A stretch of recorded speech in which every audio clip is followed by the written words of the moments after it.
personal credit cards to 0% interest for 6 to 18 plus months up to 150, if not 250,000 plus for startups and non-startups in multiple business credit cards. Again, at 0% interest for that time period, you can use to grow and expand your business for paying off other debts, using a down payment for purchasing property. You have fix and flips, rental investments, commercial property, and a lot more that you need to use for real estate. Also, aside from that, for marketing and advertising, for payroll, utilities, bills, mortgage payments, purchasing equipment, and many more things. Hi, welcome in. This is Michael with Viral Funding Solutions. I'm a business funding expert, also a business loan broker expert, pre-underwriter/underwriter, in a sense that I'm able to look at documents. I fulfill a lot of this throughout my day, where in the mornings typically I look through a lot of documents for bank statements, tax returns, P&L, balance sheet, debt schedule. The list goes on and on. I'm very analytical. I'm the cerebral type. I'm a Libra, if that says anything. I'm very loyal. No need to worry about that. I'm not misleading anybody. I am well balanced. And once again, I am more of the analytical cerebral type. So I do a lot of my work looking at documents, helping out people as a funding expert, understand what their best solutions are. And I work with all types of services. And this one we'll get into going from personal credit cards to business credit cards, and just a little bit there that you need to know about before making that transition to applying for your first business credit card or your next one, and much more. So on this topic, I want to get into just a brief transition from personal credit, because I can spend a lot of time talking about a lot of that, like building it, rebuilding it, having bad credit, fair credit, good, great, excellent credit, and what to do at different stages depending not only on your credit score, but also what shows on your credit reports and your comparable credit, your credit worthiness, to also show that if you have enough, can you then get enough on the business credit side? But more importantly, to start with, everything revolves around your personal credit. I do want to address this quickly. I know how difficult it can be when you bring up your utilization so much on a personal credit card or multiple revolving accounts. It can be frustrating. Sometimes you are unaware of it, or you just mistakenly did that, or you knew what you were doing, but if you didn't do it, you wouldn't be able to move forward in your business. You would likely have to go backwards even more, perhaps shut it down, go bankrupt, and start from scratch all over again with a different entity.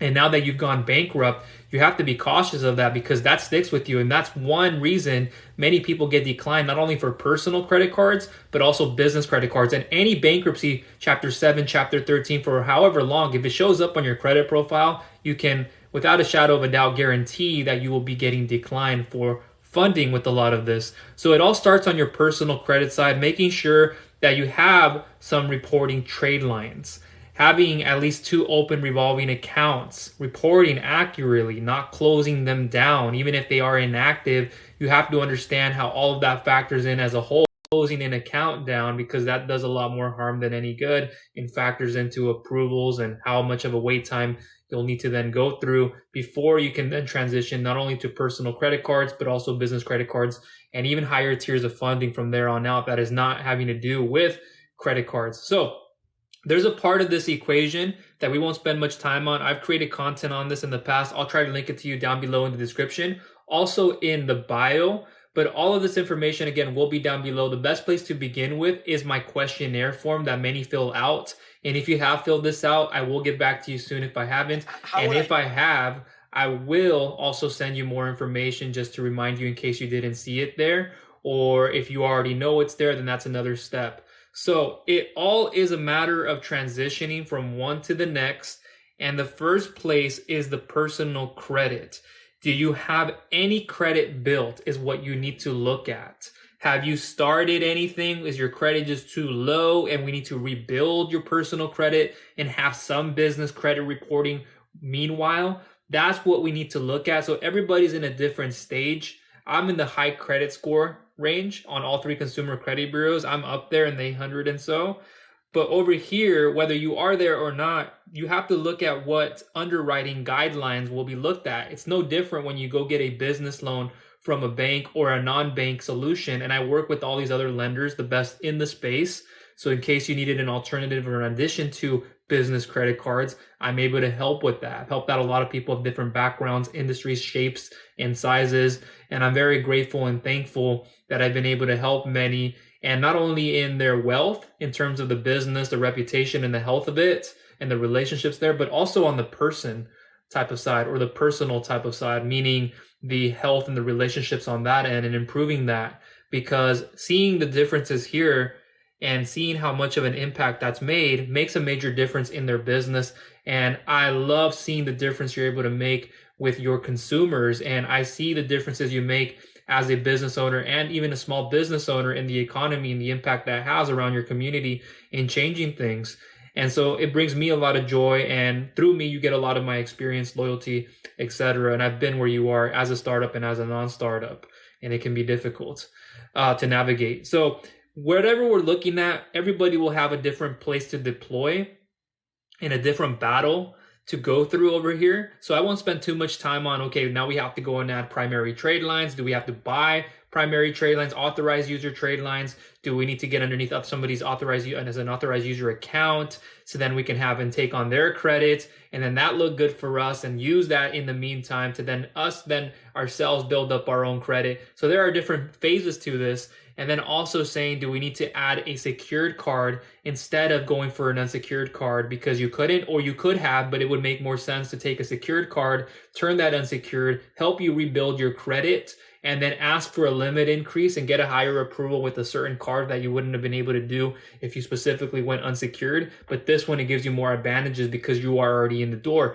Regardless to a lot of this, what I always recommend before making the transition to business credit cards is look at your current and major banking relationship or relationships. Like myself, I have multiple. My primary one is with Chase. I have multiple others because I have these business credit cards. So I know how difficult it can be at first trying to figure out, should I go to them? What are they looking for? It's all about understanding what each one of them is looking for. Community, regional, top tier banks. And I've worked with all of them. I have them for myself, for the majority of what I need to do for my business and businesses. I have one in the digital marketing agency as well, lead generation business that I had a long time ago before any of this. One in the health affiliate marketing space. I did a hybrid e-commerce for my health site, and then I went back to just the whole blogging thing.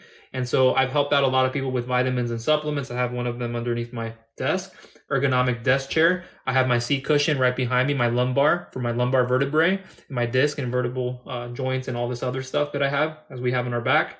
And then underneath me, I have my tailbone. There's another word for it that I don't think it's a word that's not inappropriate, but it's just like the way it sounds. But for your tailbone, if you know the word, but that's what I use here too. And many other things that I've used and I've helped out people with, and I've created stuff under that, other verticals in the affiliate space, other ventures.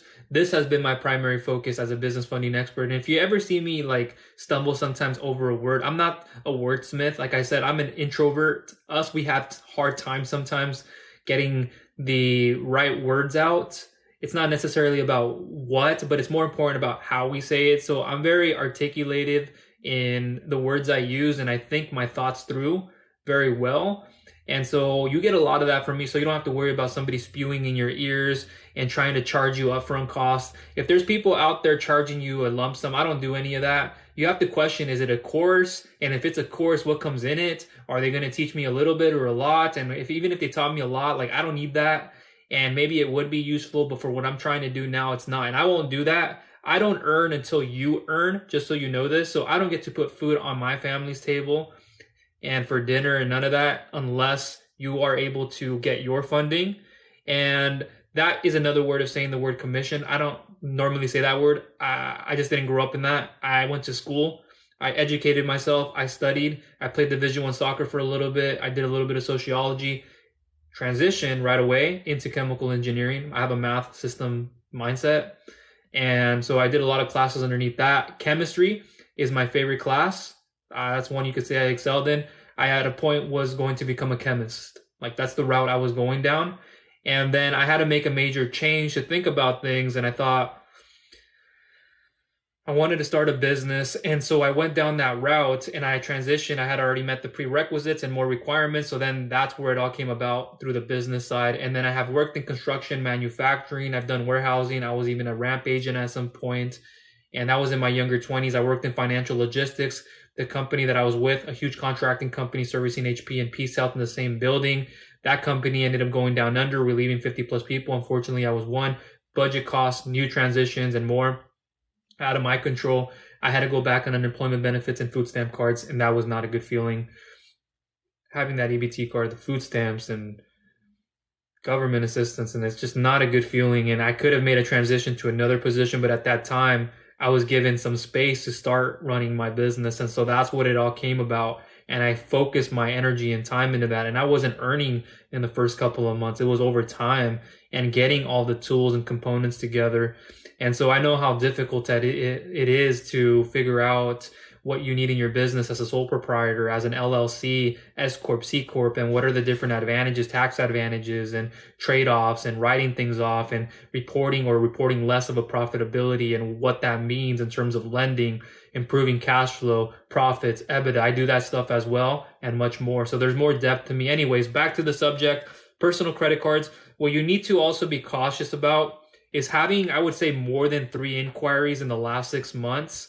I would have at least 2 at a very minimum, sometimes 2 to 3. Anything over that, you're over exceeding your credit, you're over exceeding your inquiries.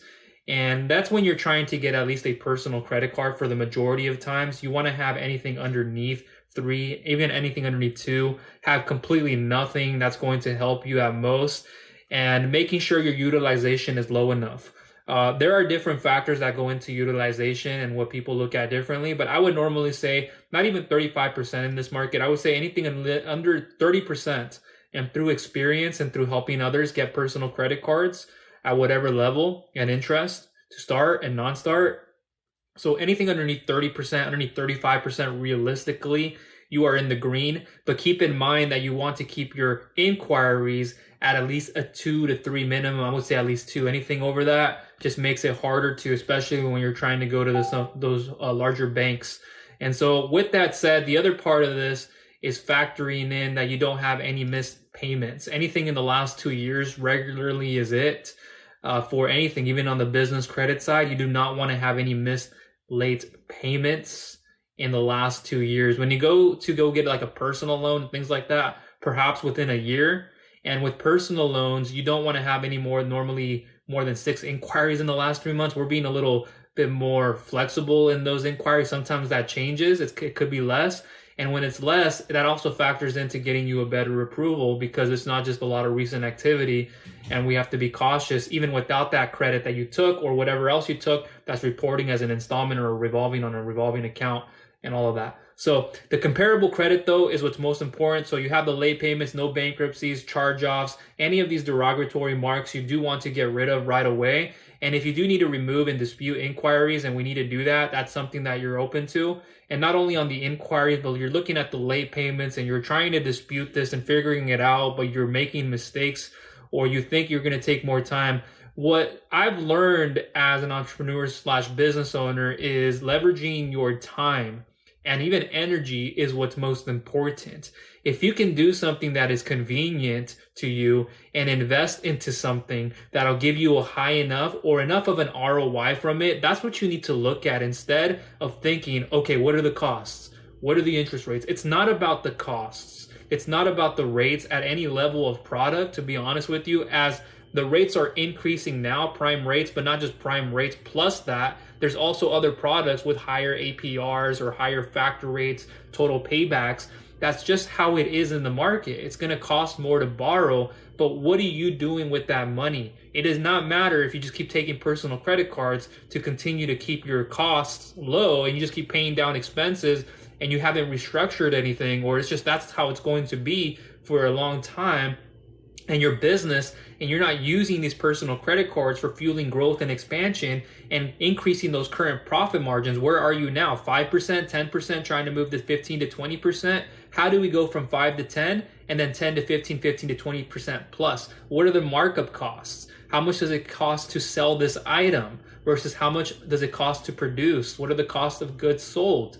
You have to look at all these little factors. And if you have different ingredients, you have different products, month over month, week over week, that will factor into how much of gross profits you end up earning. So these are things that I mathematically like to sit down and look at and think about and go, how do we maximize growth from going from, let's say, $300,000 a month to about $600,000 to $700,000? How do we double that in the next 6 to 12 months, more or less? And I look at the numbers of businesses and I think about that and I sit down myself, nobody to bother me. That's how I am. I don't want nobody in my ears. I don't need that social interaction to get me going. I'm that person who can sit at a computer, really interact with nobody in a day, although that doesn't happen, but very minimal, and get a lot of things done, because that's the kind of person that I am. And that's going to benefit you when I look at the documents, even pre-underwrite, before we go into the actual underwriting process, so you know. So they're looking at those things. You're going to be looking at the utilization, keeping that low. And on all revolving accounts, that's what matters. That's what's most important. It's not just the average, and having more than two, at least 2+ is what's most helpful. But we're not just looking at the average. We're looking at the total across the board and even all of the credit bureaus. So we have to factor that in and be cautious, not to say, well, I averaged it out and it was less than the 30%. But no, you were over. You were 45%. So we're looking at it as a total of across the whole board. And then having that credit, having the comparable credit at least to say, hey, we were able to then get issued better credit at a point. Then you make that transition and say, okay, my credit's being cleaned up, or it was already. I had one card for $1,500 and I actually had another one for $2,500. I have to go for another personal card before, or I won't get enough from my business side, but I know I can get a high enough of an approval on the personal side just based on the credit history and the age of these accounts already. And though it's not a high enough limit, I've been using them over and over. Maybe you already requested an increase. So then you get to that $10,000 plus limit. If you have at least 10,000, I would say 15 to 20,000. 20,000 is a great angle. If you have 15,000, that's kind of a median position to then try to do 3 to 5 times the amount on the business side. Even if it were less, more or less than that, that is very helpful. So that's normally what can happen on the business side, 3 to 5 times. I've even seen equal to the amount on what you have on your personal side. So having that all together, that'll be very helpful. And that's what we look at. And to see the usage, to see the rate, to see how much times you've been using it, the types of payments, how large of a payment, can you handle new credit? That's what a lot of the things that are happening. And there's more things that I look at, especially on a soft pull through the credit reports, and I know how to analyze that stuff. That's what I look at like every single day. I'm not even kidding you. I do that, bank statements, P&Ls, tax returns, the list goes on and on. So I know this stuff well with myself and or my team, depending on different time intervals and what I have to get done and where else I need to focus on. So there's only so much in a day you can do. And when I have to get back to it, I will. But that's how it works. And then you have that entrance point. So from there, then we can start talking about what types of cards do we go after. So that again reflects back on your history, depends on what you already have and don't have.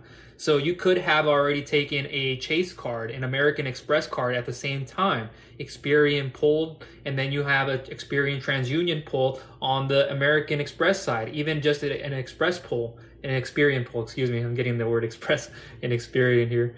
But Experian pull, they can even do a double pull with Experian and TransUnion, and you can even put a stop on it or a pause on the Experian side, so it would just pull on TransUnion. But normally they'll see it a pull from Experian, and that's what to look out for. So you have at least a minimum of 3 credit pulls from each bureau, no more than 3, and that would be very helpful. But we also look at and say, well, okay, we can pull one here from Chase, and then we can go to American Express, okay, but one more from Experian, or we do Chase here, we go to Bank of America, and Bank of America pulls from TransUnion, and then we can go to like a Key Bank if we had to, where they will pull normally from Equifax, and they have multiple products. I like to substitute Key Bank though with like a Truist, because there are multiple products and things like that. There's a PNC Bank, doing things that can be more regional, community, and then the top tier banks. The top tier banks like a Chase, that's why I go to them, because they normally help me get the most.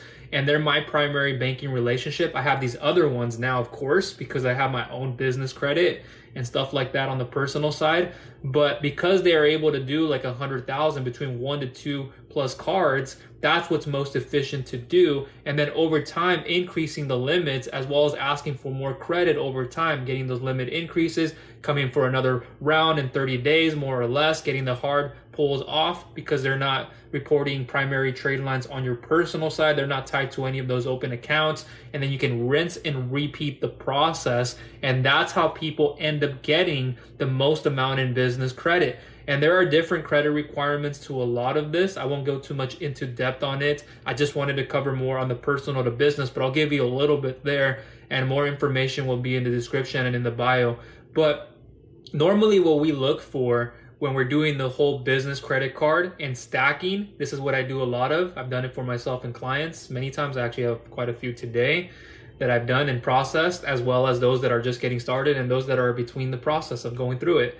And so it's this whole, let's get your credit level up enough, not to say that it's just fair or that it is bad. We need to get to a point where it is good credit. And I'm not saying good credit entrance at 670. In a past market, you would have seen 680 and above on all three consumer credit bureaus, but now we're looking at least a 700 plus on all three consumer credit bureaus.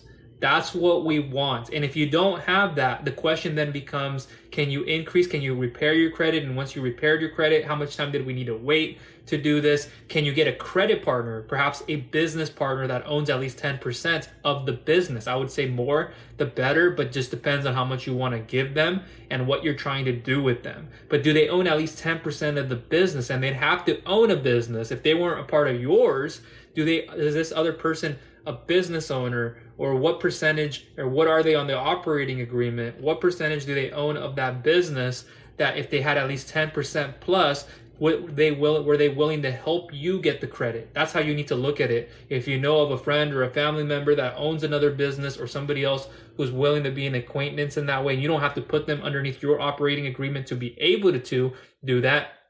Unless you want to bring them in and get their expertise and they're more than willing to start another business or jump on top of another business, then that's another topic, and then that can be explored. But if you don't, then you're only limited. Let's say you're trying to bring somebody as a credit partner that doesn't have a business or not a percentage of your business, then you're likely just going to be limited to them helping you on the personal side. Personal credit cards, perhaps, personal loans, a personal line of credit, because what we verify for business credit cards is normally an EIN letter. So there has to be a business there, and articles of organization within the Secretary of State and in good standing. And so there are little steps before going to go and apply for a business credit card as well, like having an LLC is most important, although you don't have to as a sole proprietor. I've been there, done that, and then I transitioned over and did more things with different applications. But it's going to help you to have the right business address, not a physical home address that you're listing on the application, unless that's all you had to do. And then later on, learn from that and then start having the business address, virtual office, a physical address location, but you're working from home. That's what you want to have listed, and making sure it's correct. Listed in within the directories, 411, a business phone number that's done correctly. You can have multiple. I do. I have one that I personally will share with people. I have those that are an area code that is within here, but it's not my direct number. I also have a 1-800 or a 188 number and a variety. So it just depends on what listing, but it also depends more on like how I'm using it within the business. But those 1-800s, 188 numbers, the more professional business phone numbers, is what the banks and what these people who are lending you the credit cards are looking for. And there's more to this process. Having the right NICS code when you open up an account, they're normally going to ask you like what type of business you are in, and they're going to associate your risk level.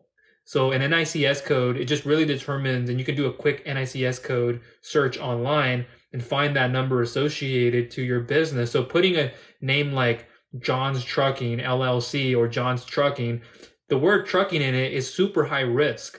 That's a super high risk industry that nobody wants to lend to. Even more if you had the name trucking in it, transportation, even in cases, logistics at times right now, it just makes it harder. Real estate fix and flips, not good. Cannabis, things like that. but having the word property management is better. Okay. Do you have a holding company that has all of these LLCs and then you work and operate differently? Okay. That's a different structure. Is it consulting instead of something different? Coaching. So little words like that change your risk association and brings it down.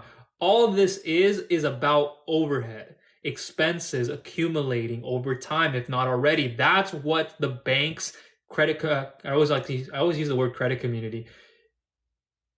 Community credit unions and regional banks and so forth are looking for is that overhead. How much overhead is in the business? And if you have less overhead, the better, and the maximized approvals that are there. If you have a high overhead business, high expense type of business, and I know this stuff too because I look at the income and expenses of a business at many different levels, and I go, that's way too much. They're going to go and try to apply for a credit card, and it's no wonder they got approved for that. And if I would have helped them back then, I would have looked at reducing this because they could have done that to operate even more efficiently and have more operating cash flow investments, cash flow, financial cash flow, free cash flow, and these other parts of their department. So that's important to understand overhead expenses, understand how much can accumulate in the business. They're associating that risk, associating your current already borrowing and spending power, those limits. And these are things that we all look at as well. So that's what I wanted to mention. There's another thing that I want to go through really quickly, and then I'll go to the comments. I don't even need to look at this, but I just wanted to make sure that I didn't miss anything. So it just depends on utilization when we're doing credit card stacking, more on this end, under 40%. If you're in the 800 club and that, you keep that low enough, but try to keep it low. I would say even half of that, less than 20% is best. Getting closer to 10 to 15% will do you a lot of justice and help you improve the ranges that you can get approved for. The biggest differences that I see with business owners, aside from just the disapprovals, the approvals are there, but your utilization is too high. You probably have 40% on one, or you have 50% on the other. One of them is less. So what do we need to do? You'll get in an evaluation from myself and or my team letting you know, hey, I looked at your credit. This is what it displays. I would need for you to drop your credit to at least this amount in total of a balance, at least of 1,000. You got to drop it down by at least 2,000 to be underneath that 40%. And I would even say drop it down by another 1,000 if you could. And I understood your situation and what you needed the funds for. Then I'd say, hey, can you wait an extra week? Can you wait an extra month? No, I need it now. I need to act on it now. I thought I could. I didn't have the money to pay that down, or I wasn't generating enough. When you get yourself into a tight pinch, you would have to move, because then you can lose out on an opportunity. Even if you didn't get as much as you needed, you got less in that range, but you knew that this would at least generate for you a 50 to 100% ROI from this money. And then I would think in about 100 or in about 30 to 60 days, I'd then get from 100 to 200%. I can make that rebound as long as I can get more and additional funding. And then I'm going to recirculate the cash that I'm generating from my business. And I also have cash on hand and from these opportunities. So you see how much your business can grow when you start circulating the internal revenue and the internal cash flow of the business. And when less goes out in expenses, a lot of this helps. And understanding whose obligations it is to you for you to pay and where that money is going that you're withdrawing, ACH depositing, and who it needs to go to that you need to pay, your vendors, the suppliers there more so, and a lot of this other stuff that factors in. But every business is different. So no late payments, as I said before, the no charged off accounts, no late payments in 2 years usually is it across the whole board, whether it's credit card stacking or not. Normally that's what you'll see. Have a seasoned major bank card trade lines limit of at least $5,000 plus. I would say with this, meaning having at least 2 credit cards with that plus. So this goes into this part. Must have a minimum of 2 open revolving accounts with at least 2 years of history or more. Here's an exception to it. Have 1 open revolving account if there is an aged mortgage with at least 2 years of history, or 1 open revolving account and aged entity over 2 years. So that's all I wanted to cover in this video. I'm going to go into the comments here, but another way to interpret a little bit of this, just in case you didn't get that, and I didn't go back like I normally would with some of this, is having at least 2 open credit cards with at least 2+ years of history and at least a $5,000 plus limit. With this, it has to be a primary card, not authorized user cards and this. It has to be on the primary card for it to work. And there are more qualifications. I can cover more of it in time. I just only gave you a little bit. So let me go to the comments and then I will close up.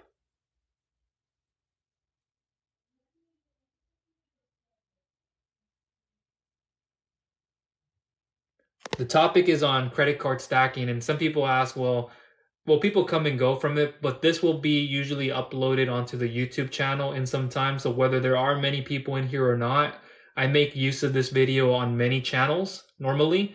And so if you're watching this later on YouTube, or if you are on there now, then all information I'm going to leave for you in the description and in the bio. So if you're wondering where's the best place to get started, I'd like to know more about credit card stacking and figure out the full details, the full parameters, the qualifications, requirements, step-by-step processes in case this were to work. And if it were not to, because I have a lot of that as well, I'll give you fundamental things to do now to transition if you had to. And then in the meantime, do something else. But all of this information will be down below. There will be a page you can land on that I created, and I'll actually go through it right now. Let me actually bring it up. But you can go through that page, and there will likely be a video there. And underneath that video, there will be more information detailing the requirements. So make sure that you also not only view the video, but you can also listen and hear it out, watch it, and then also go underneath that and view the content that is required. And if there's additional stuff for you to look at, please do so, because it's, again, this is all about your education at the end of the day and not skipping over anything. So I'm looking at it here. See if you qualify for the personal and business capital businesses love. So this is creative credit-based funding. There's collateral backed, cash flow revenue income, and there's also creative credit-based financing, or just credit-based financing, you could say, and business trade credit. Those are the ways you can get funding in this world, or in this industry, I should say, or as the magnitude of all in a total sum of. That is what ends up going through. So it just depends on what you have and don't have. Every person is different. But here's the video that I created on this review, and see how much you can pre-qualify with the soft pull, 20,000 to high amounts available, 500, 300,000, whatever the limits are. Sometimes it changes, and it changes per person.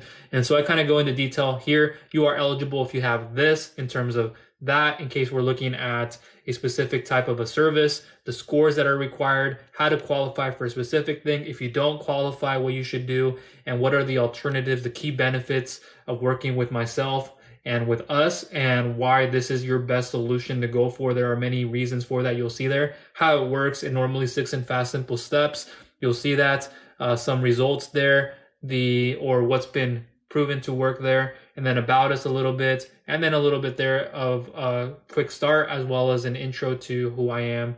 And so that's what I want to leave. But the other one to begin with is the questionnaire. If you haven't filled out the questionnaire, I will link it to you down below in the description and in the bio. And what this is once you fill it out, I'm very analytical. So I don't mess about with my energy and time, one. And then two, I know how to pre-underwrite / underwrite these files, even without documents. When I have the documents that I know how to do better with, of course, that changes things a little bit more. But when you fill out this questionnaire form, I will be able to pre-screen, and I have to have something at least to look at. Put yourself in my shoes. Why would I be on phone calls every day, just scheduling appointments that way? It wouldn't make sense if you think about it, because for one, not that I'm an introvert and I can't do that. I do it well when the time and energy makes sense to do it. It has to be calculated, and that's what I do. And it makes sense here and it makes sense there. Sometimes it doesn't.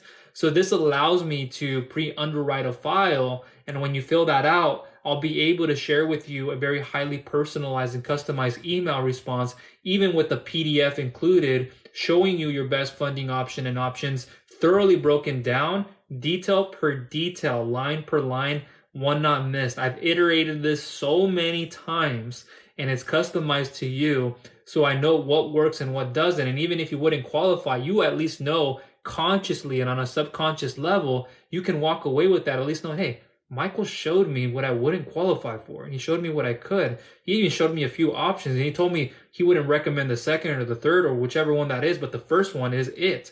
And I'll show you it in a way that's structured to only look there, and I'll let you know you don't have to read it all. Just look at these parts and these pages to read through it, and just look at that little part right there, and you'll know, and without another shadow of a doubt, you'll know how to qualify and even disqualify yourself by what is in that. And if there's more clarity, then I can give you clarity. And if that needs to be a phone call or a quick email, text message for clarity reasons, then okay, that'll be very helpful. And to go over a little bit more to have a better understanding if I didn't already, not because it's not a phone call doesn't mean I don't have that.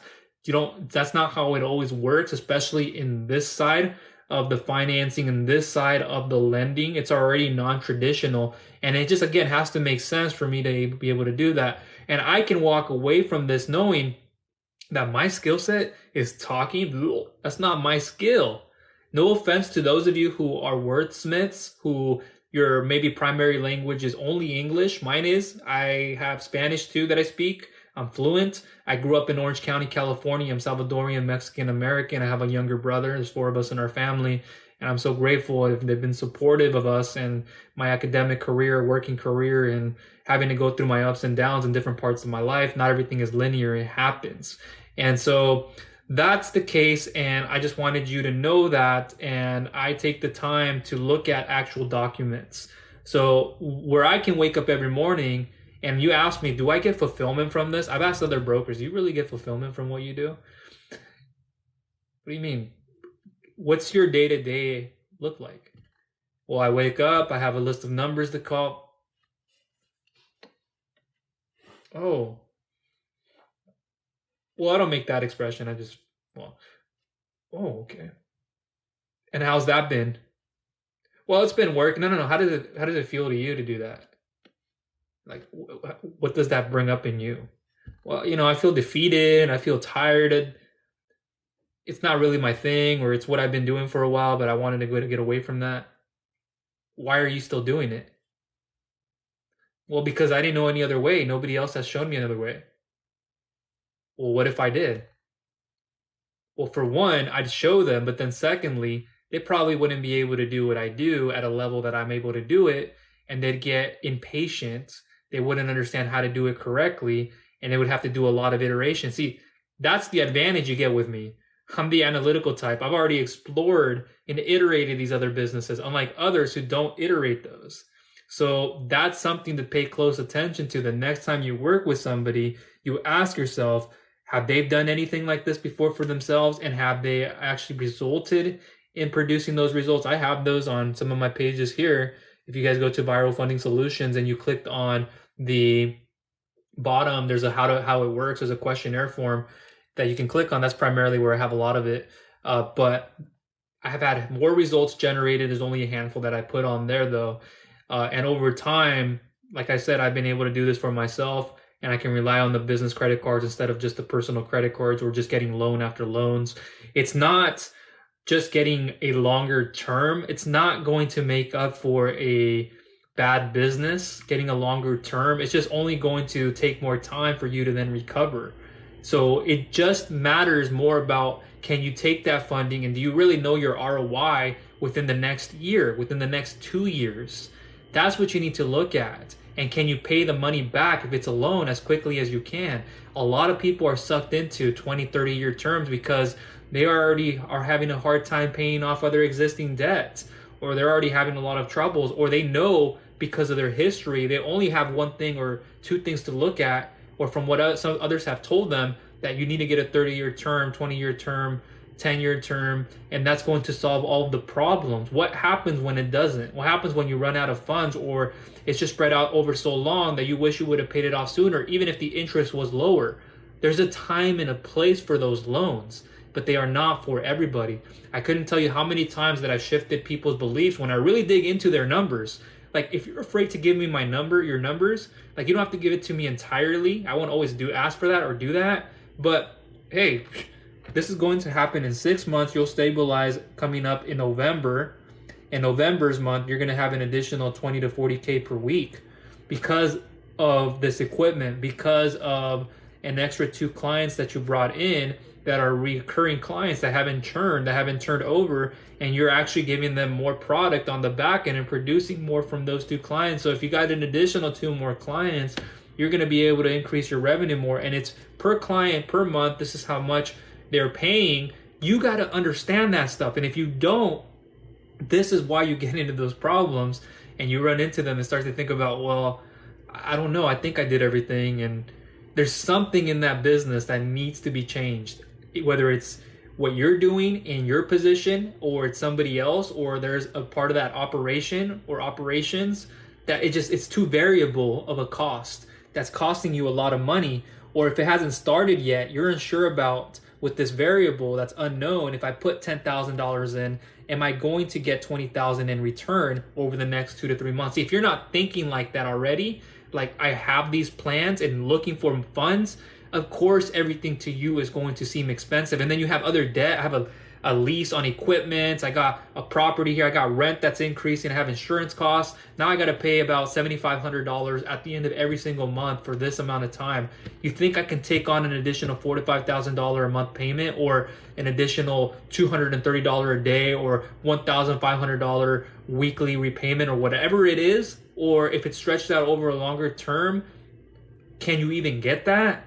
So it's parts of the business already right now that we need to focus on internally, and stop looking at all the external stuff and thinking that just extra additive money is going to fix that. Money doesn't fix everything.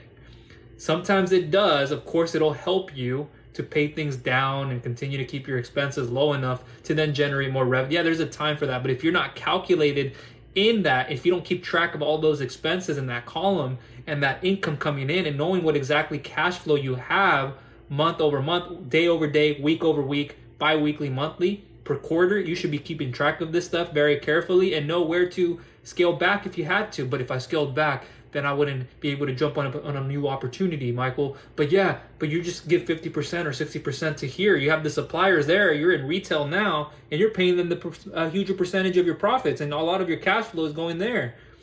And so what do you think you need to do? I need to go more business to consumer. I need to do something more directly in terms of setting up a inventory differently. Instead of going wholesale, maybe I do things differently. Maybe I do it from a specific site that I order, or you go to another place, you go through an Amazon there and you purchase there in bulk, or however you have to do this temporarily to help you increase your cash flow. Because not having enough cash flow when you try to go get an SBA loan and online bank term loans, and these, I decline people a lot from the cash flow analysis. I do an extensive look at this, not just ground level, and completely wipes off somebody's approval completely.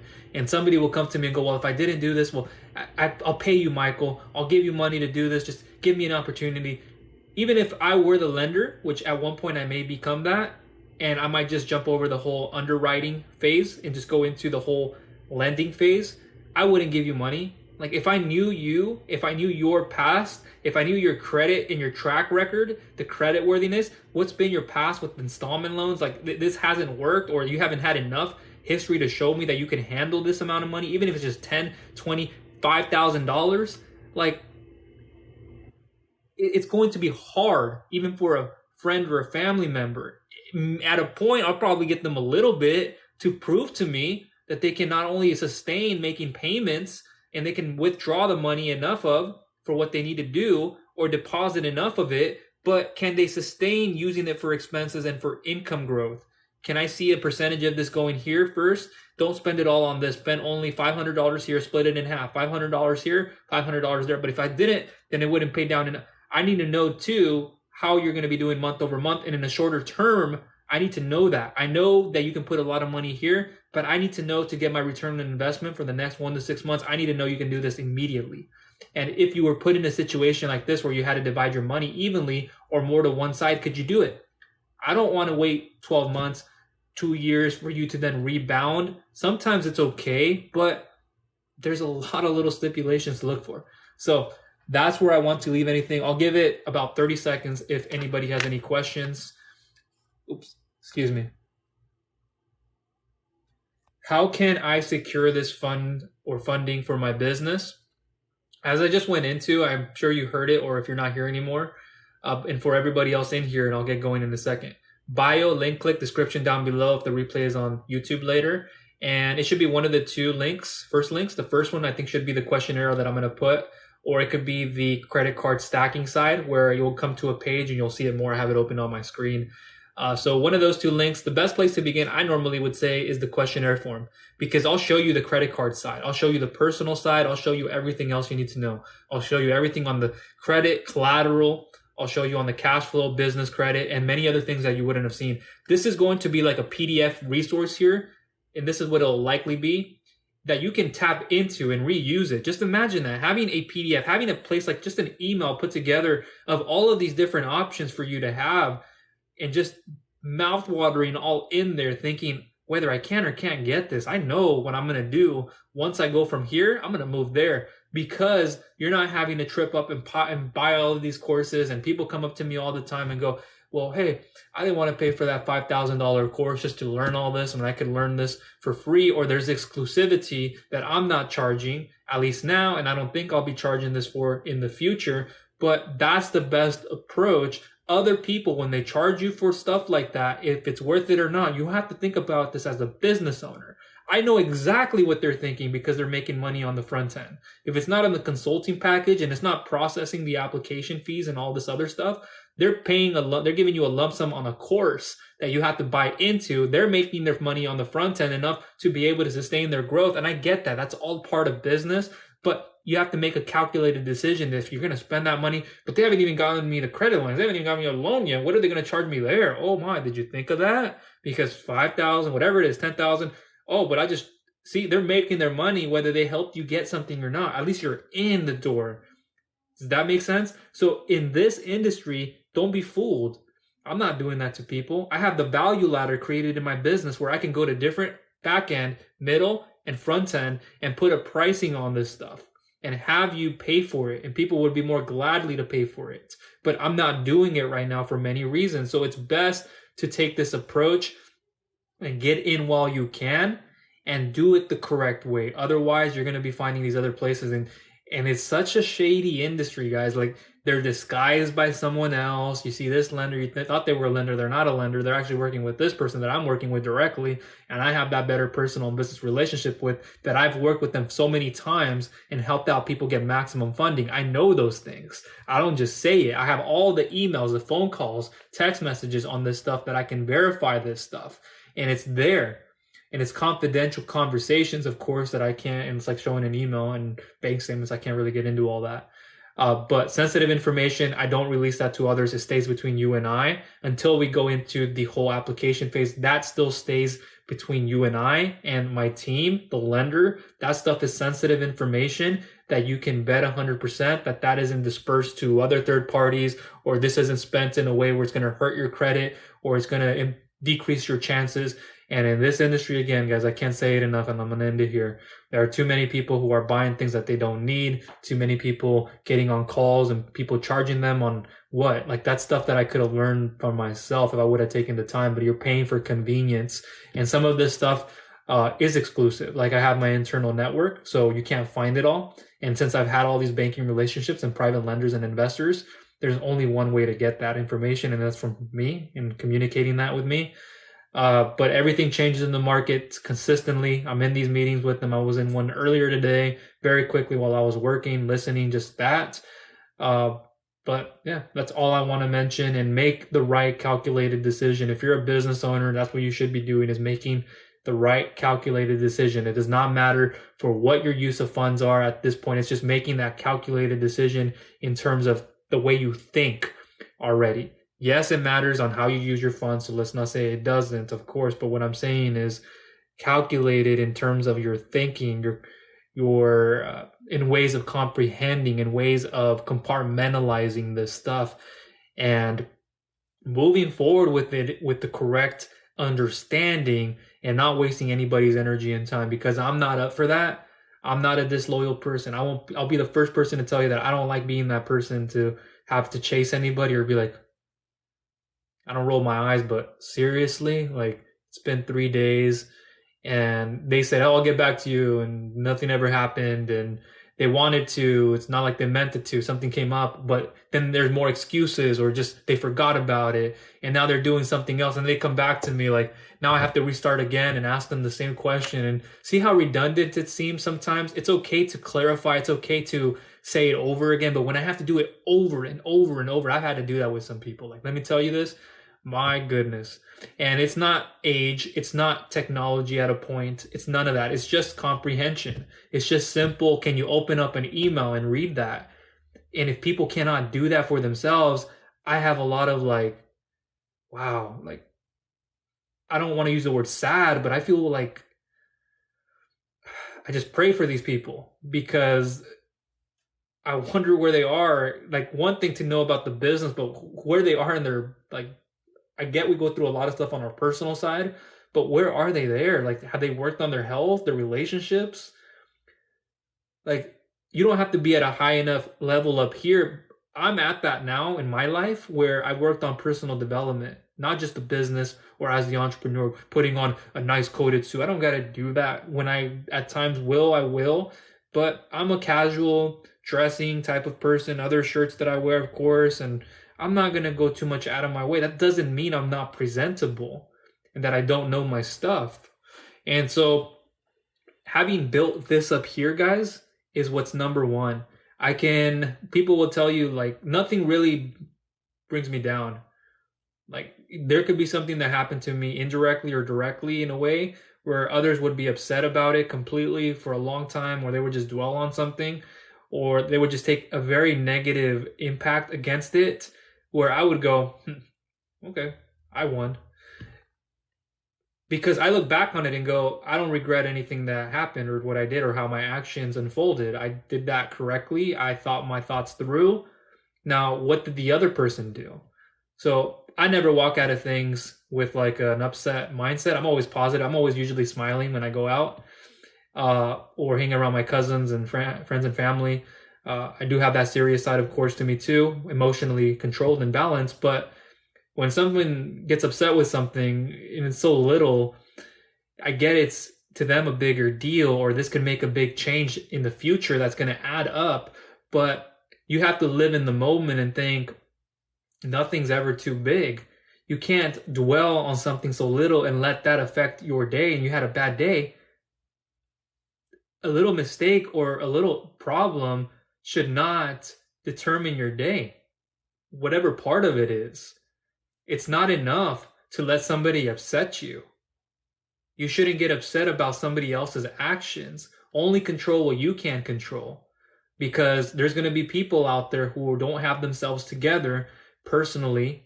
I'm not saying in business, that's another thing, but if they don't have themselves together enough to do that for themselves. And so it's being reflected back to you, and just cast that back out, or just move that out of the way and see what can unfold. Because you cannot change everybody. If everybody wanted to change, things would be different. But they can only see it through you. You don't have to influence them that way directly. Let them see it through you and see if they want to make that change. Okay, everybody. That's everything from me. Appreciate you all. Thank you for joining. Thank you for following. Thank you if you guys shared. I haven't seen that much. I don't always ask for it. Thank you for the likes, the hearts. Appreciate you all. Thank you for joining me today. And this information in the bio, in the description for you to get started. That is all for now. Have a great rest of your, we're getting here into the afternoon or whatever part of the world you're in. Evening. I know I'm on the Pacific time, Washington time. A lot of you are in the Eastern time, Central time, Mountain Pacific time, and more. There's other ones, but that's all I wanted to get through in this material, just to recap personal to business, just a few tips on the personal side to then get into the business side, and then where you need to move through there. And there's different steps in between, but business credit will change everything for you once you get into it. Or if you're in it already and you've seen a change, but you want more of it, you get a little bit of a taste and you go, I need more, but I need to do this in a way where I'm not messing it up. And you want the experts to help you and get maximum funding. Please get in contact. Email questionnaire is there, as well as more information to get started. That's all for now. Take care. Bye.